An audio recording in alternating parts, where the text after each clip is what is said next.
ఓం నమ శివాయ. కుర్రూ కుర్రు కొండదేవత అంబ పలుకు, జగతాంబ పలుకు, సమ్మక్క పలుకు, సారలమ్మ పలుకు, వనదేవత పలుకు, అంబవారు పలుకు, జై కొండదేవత. ఓం నమ శివాయ నమ. ప్రజలందరికీ నమస్కారము. 2025 ఏప్రిల్ నెల. ఈ ఏప్రిల్ నెలలో 12 రాసుల వాళ్ళకి స్థితిగతులు ఎలా ఉన్నాయి, వాళ్ళ యోగ నక్షత్రం ఎలాగుంది, వాళ్ళ జన్మ నక్షత్రం ఎలాగుంది, వాళ్ళు చేయాల్సిన కార్యక్రమం ఎలాగున్నాయి, మరి ఈ నెలలో ఏది మంచి జరుగుతుంది, ఏది చెడు జరుగుతుంది, మరి ఈ నెలలో వాళ్ళు అనుకున్న కోరికలు ఏమిటి, రావాల్సిన ప్రమోషన్ ఏమిటి, మరి చేసే పనులు ఏమిటి, వాళ్ళ వ్యాపార ఉద్యోగ కుటుంబ సమస్యలు ఎలాంటి సమస్యలకి ఏ టైంలో వాళ్ళకి వర్తిస్తుందా అనేది ఈ 12 రాశుల వాళ్ళకి చెప్పబోతున్నాను. ఓం నమ శివాయ. ఏప్రిల్ మాసం కుంభరాశి ఫలితాలు. ఈ కుంభరాశిలో ఉండవలసిన వాళ్ళకి ధనిష్ట నక్షత్రము 3, 4 పాదములు అనగా, శతాభిష నక్షత్రము 1, 2, 3, 4 పాదములు అనగా, పూర్వభద్ర నక్షత్రము 1, 2, 3, 4 పాదములు అనగా కలిస్తేనే కుంభరాశి ఫలితాలు. ఈ కుంభరాశిలో ఉండవలసిన వాళ్ళకి ఆదాయములో 8, ఖర్చులో 14, రాజపూజిత 7, అవమానాలు 5 అనగా ఆదాయంలో 8 కాబట్టి ఎంత సంపాదించినా డబ్బు నిలబడదు. లక్షలు కోట్లు సంపాదిస్తారు, కానీ ఒక పైస ఉండదు. అలా వస్తుంటాయి, ఇలా వెళ్ళిపోతుంటాయి. చూసేవాళ్ళ వరకు మీకేం తక్కువ నాయనా, డబ్బు ఉంది, బంగారం ఉంది, అన్నీ ఉన్నాయి, బాగుండవు అని మీ మీద ఓ అని ఏడుస్తుంటారు. అంటే ప్రజా దిష్టి, ప్రజా ఏడుపు.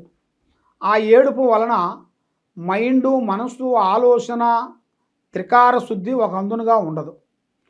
మరి మీ జాతక యోగంలో చూసుకుంటే విద్యారంగంలో మంచి చదువు, మంచి కార్యక్రమాలు, విదేశాలు పోవటం, విదేశాల్లో సెటిల్మెంట్ కావటం, అక్కడ విద్యను అనుకున్నది సాధిస్తాం, అనుకున్నట్టుగా సాధించిన తర్వాత, కంప్లీట్ చేసిన తర్వాత అక్కడ స్టాండర్డ్గా నిలబడిపోయి మనకి ఏదో ఒక సహకారంతో మళ్ళీ మనకి హెల్పింగ్ చేసి ఆ విధంగా మీ జాతక యోగంలో చాలా వరకు కనబడుతున్నాయి. మరి ముఖ్యంగా ఉద్యోగ విధానాల్లో చూసుకుంటే మీకు కొత్త ప్రమోషన్లు, కొత్త కార్యక్రమాలు, అభివృద్ధిగా రావాల్సినవి కొన్ని కనబడుతున్నాయి. మరి వ్యాపార రంగంలో ఉండవలసిన వాళ్ళకి కొన్ని చేంజెస్లు రాబోతున్నాయి.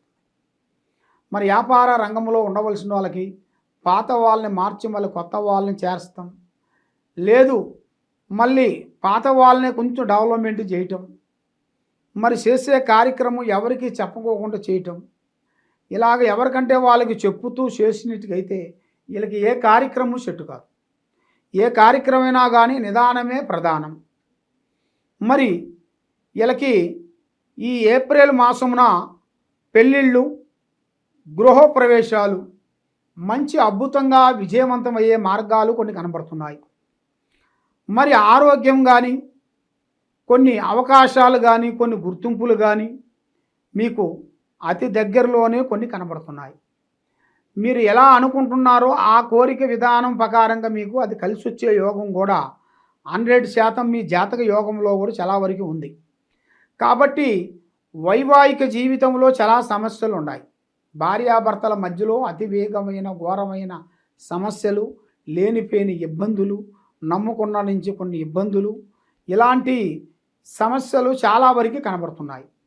మరి కోర్టు సమస్యలు కానీ, భూమి సమస్యలు కానీ, మరి ఎన్నో రోజుల నుంచి రావాల్సిన కొన్ని ఆస్తిపాస్తులు కానీ, కుటుంబంలో కొన్ని సమస్యలతో కొంచెం సతమతం అయిపోతున్నారు. అలాగ సతమతం అయ్యే వాళ్ళందరికీ ఇప్పుడు ఒక మంచి రోజు, మంచి కార్యక్రమం అనేది ఎదురవుతుంది. మరి కోర్టు సమస్యలు కానీ, భూమి సమస్యలు కానీ, మరి కొంత పెట్టుబడులు పెట్టాల్సిన కొత్త కార్యక్రమాలు చేయాల్సిన వాళ్ళకు కూడా కొన్ని కొత్త పనులు మీరు చేయాలనుకుంటే ఈ విధంగా మీరు పాటించాలి. ఈ విధంగా మీరు పాటించుకోకుండా స్వహాశక్తిగా మీరు ఏం కాదులే అనుకొని మీరు పోయినట్టుగైతే దానివల్ల మీకు చాలా ప్రమాదాలు ఉన్నాయి. దానివల్ల కొన్ని ఇబ్బందులు, కొన్ని ఎదురయ్యే మార్గాలు ఉన్నాయి. ఈ గ్రహశక్తుల్ని మీ మీద ఉంచుకొని ఏ కార్యక్రమం చేసినా కూడా ముందుకు రాలేరు. చేతికాడికి వస్తుంటుంది, చేయి జారిపోతుంది. సాయం చేస్తానంటుంటారు, ఎవరూ సాయం చేయరు. గ్రహశక్తుల వలన మైండు త్రికార శుద్ధి తగ్గిన దానివల్ల ఏ కార్యక్రమం చేయాలన్నా కూడా మనకి విజయవంతం కావట్లేదు. మీకు అది విజయవంతం కావాలి, మైండు మనసు బాగుండాలి అంటే మీకు మెయిన్గా దైవ బలం అనేది మెయిన్ కావాలి. దైవ బలం అనగా భగవంతుడు పూజా బలం. శ్రీ వెంకటేశ్వర స్వామిని మీరు పూజించాలి. ఆ వెంకటేశ్వర స్వామితో పాటు శ్రీ వారాహిణి మాత, శ్రీ వారాహిణి మాతని అమ్మవారిని మీరు పూజించినట్టుగైతే మీ మీద ఉన్న అష్ట కష్ట దరిద్ర దోష నివారణ తొలగిపోతుంది. ఆరోగ్యాలు బాగుంటాయి, మనస్సు శాంతిగా ఉంటుంది. ఏ కార్యక్రమం చేసినా కూడా ఆ కార్యక్రమాలలో కొన్ని పనులు చేతికాడికి వచ్చినవి కూడా కొన్ని చేజారిపోవటం, సాకారం చేస్తానన్న వాళ్ళు కూడా సాకారం చేయకోకుండా ఉండటం, ఇలాంటివి కొన్ని జరుగుతుంటాయి.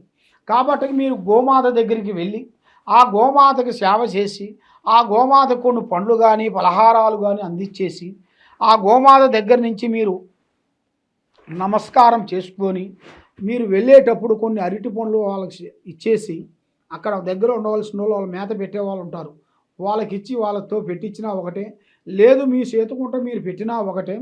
మీరు ఏ విధంగా అయినా కూడా పెట్టేటప్పుడు మీ హస్తం అనేది ఉండాలి.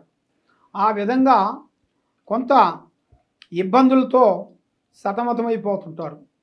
మరి ఈ కుంభరాశిలో ఉండవలసిన వాళ్ళు యథార్థంగా మాట్లాడతాం, ఏ విషయమైనా కూడా ఓపెన్గా మాట్లాడతాం. కాబట్టి వీళ్ళకి కొంచెం అతి తెలివితేటలు ఎక్కువగా ఉంటాయి. కాబట్టి రేపు వాన వస్తుందంటే ఇలా గొడుగు రెడీ చేసుకొని పెట్టుకుంటారు, అంటే ముందు జాగ్రత్త. అలాంటి జాగ్రత్త పరులు. మరి ఇలా జాతక యోగంలో కూడా చూసుకుంటే మరి నేను చెప్పిన ప్రకారంగా శ్రీ వెంకటేశ్వర స్వామిని, దాని తర్వాత శ్రీ వారాహిణి మాతని అమ్మవారిని మీరు పూజించినట్టుగైతే అష్ట కష్ట దరిద్ర దోష నివారణ అనేది మీ మీద నుంచి పటాపంచలైపోతుంది. ఆరోగ్యాలు బాగుంటాయి, చదువులు బాగుంటాయి, లక్ష్మి నిలబడుతుంది. ఏ కార్యక్రమం చేసినా కూడా ఆ కార్యక్రమాలు అభివృద్ధిగా అవుతాయి. మీరు గత సంవత్సరంలో కాకోకుండా ఈ సంవత్సరంలో ఎన్నో సంవత్సరాలు 14 సంవత్సరాల క్రితం నుంచి మీరు ఎన్నో బాధలు పడుతూ వస్తున్నారు కదా. ఈ సంవత్సరంతో మీ దరిద్రాలు దోషాలన్నీ తొలగిపోయి మీ మీద ఉండాల్సిన కష్టాలు దరిద్రాలు, మీకు మీద ఉన్న నష్టాలు అన్నీ తొలగిపోయి మీకు అన్ని శుభాలు అనేది రాబోతున్నాయి.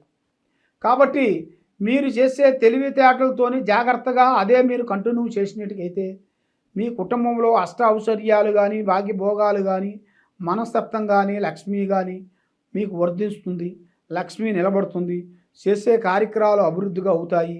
కాబట్టి ఈ కుంభరాశిలో ఉండవలసిన వాళ్ళకి గత సంవత్సరంలో ఉండదాని కాకోకుండా ఈ సంవత్సరంలో మంచి అద్భుతాలు జరగబోతున్నాయి.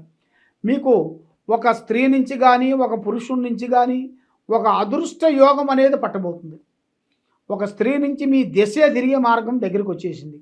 ఆ భగవంతుడు దయ వల్ల మీరు అనుకున్నట్టుగా విజయవంతం అయిపోయి మనశ్శాంతిగా ఉండి లక్ష్మి నిలబడిపోయి చేసే కార్యక్రమాలు అభివృద్ధిగా ఉండి ఏ కార్యక్రమం చేసినా కూడా మీకు 100% విజయవంతం అయ్యే మార్గాలు కనబడుతున్నాయి. ఈ విధంగా ఎలాంటి సమస్యలు కానీ ఎలాంటి సమస్యల్లో ఉండవలసిన వాళ్ళు కానీ ఎక్కడెక్కడో పోయి జ్యోతిష్యం చెప్పించుకొని నిరాశ చెందిన వాళ్ళు కానీ, కాబట్టి ఈ కింద ఉండాల్సిన నెంబర్కి మమ్మల్ని సంప్రదించినట్టుగైతే మీ పేరుని బట్టి, మీ సమయాన్ని బట్టి, మీ యోగాన్ని బట్టి, మీ ఇంట్లో ఏముంది, మీ ఒంట్లో ఏముంది, మీరు చేసే ఆఫీసులో ఏమేమి జరుగుతుంది, మరి మీరు అనుకున్న స్త్రీ వల్ల మీకు ఏమి కావటం లేదు ఏమిటి, మీరు ఏ కార్యక్రమం చేసినా కూడా ఆ కార్యక్రమం చేతికాడికి వచ్చి చేజారిపోవటం కారణం ఏమిటి అనేది మీ గురించి అన్నీ పరిష్కరించేసి ఎలాంటి సమస్య ఉన్నా కూడా దానికంటూ ఒక పరిష్కారం అనేది ఒకటి ఉంటుంది. అది ఏ సమస్యకైనా కానీ మా దగ్గర ఒక పరిష్కారం దొరుకుతుంది. మీకు ఏ సమస్య ఉన్నా ఈ కింద ఉండాల్సిన నెంబర్కి మమ్మల్ని సంప్రదించండి. సర్వో జనా సుఖినో భవంతు. ఓం నమః శివాయ నమః.